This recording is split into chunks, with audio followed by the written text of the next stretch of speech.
الحمد للہ وکفا وسلام علی المرسلین والحمد للہ رب العالمین وما خلقت الجن والانس الا لیعبدون النفس امارۃ بالسوء صدق اللہ العظیم۔ میرے واجب الاحترام بھائی دوستو، اللہ تعالیٰ نے انسان کو اپنی بندگی کے لیے پیدا فرمایا،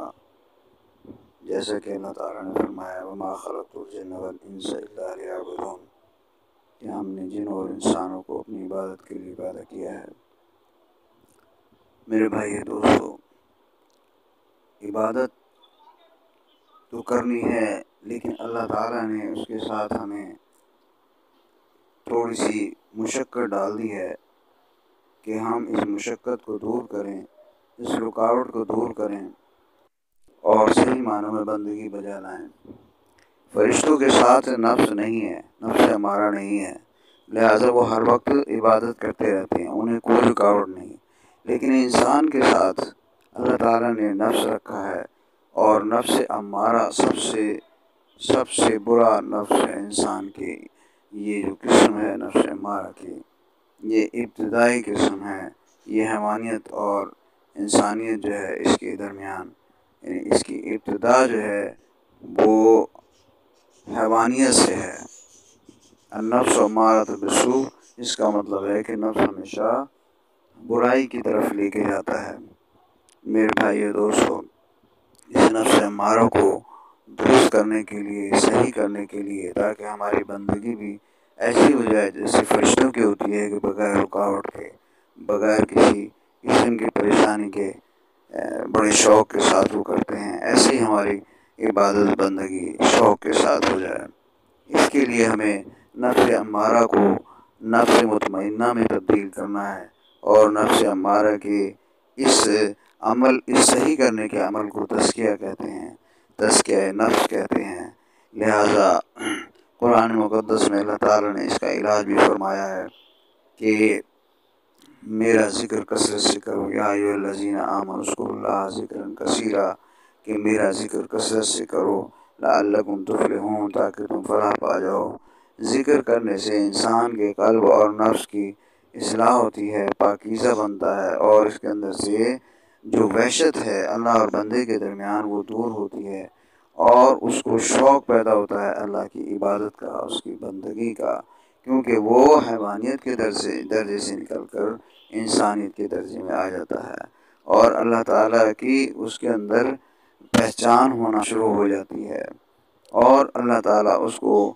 اس ایسے نفس کو جس کا تزکیہ ہو جائے اپنا دوست بنا لیتے ہیں۔ تو میرے بھائی دوستو، نفس مطمئنہ جب انسان کا بن جاتا ہے تو وہ خود بخود انسان کی طبیعت عبادت کرنے کو چاہے گی، اطاعت اللہ تعالیٰ کی، نبی پاک صلی اللہ علیہ وسلم کی اتباع کرنے کی چاہے گی۔ اب جو ہم بیمار رہتے ہیں اس وجہ سے کہ ہمارا دل نہیں لگتا نماز میں، ہمارا دل نہیں لگتا تلاوت قرآن میں، ہمارا دل نہیں لگتا مسجد کی سلام، مولوی صاحب سلام پھیرتے ہیں